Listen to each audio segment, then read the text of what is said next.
South Korea will make emergency cash payments to all but the richest families and draw up a second supplementary budget next month in a bid to ease the drawn-out economic impact of the coronavirus outbreak, President Moon Jae-in said on Monday.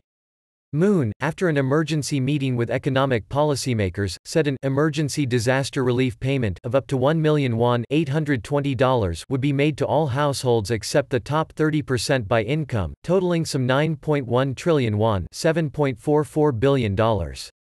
Officials said they would prepare another extra budget worth 7.1 trillion won $5.80 billion for parliamentary approval in April, and some small and medium-sized companies would be exempt from paying utility bills starting this month.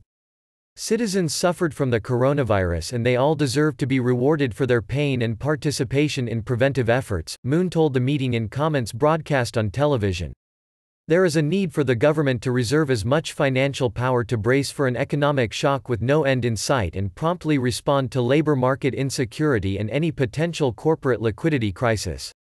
The new package is the latest in a recent series of steps the government has taken to ease the pressure on Asia's fourth-largest economy. Finance Minister Hong Nam-ki said the government would have to issue deficit-covering bonds to at least partially fund the second budget. Previous measures have included an interest rate cut, a 11.7 trillion won $9.54 billion supplementary budget, raising a cap on currency forward positions for banks, and a rescue package for companies totaling 100 trillion won $81.6 billion. South Korea has largely managed to control the epidemic and drawn worldwide praise for its testing. Its daily number of new infections has been hovering at up to 100 for the past 3 weeks. Authorities have tightened border checks as the number of imported cases has risen.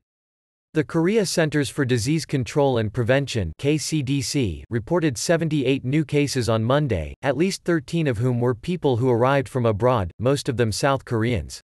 The national tally stood at 9,661, while the death toll rose by 6 to 158. The KCDC said 195 more people had recovered from the virus, bringing the total of 5,228. Of the new cases, at least 10 were linked to a church in western Seoul, while a hospital in the hard-hit city of Daegu saw more than 75 infections over the past few days. South Korea announced on Sunday that all overseas arrivals would have to undergo 2 weeks of mandatory quarantine starting on April 1. Breaking the rules is punishable by a year in prison or a fine of up to 10 million won $8,160.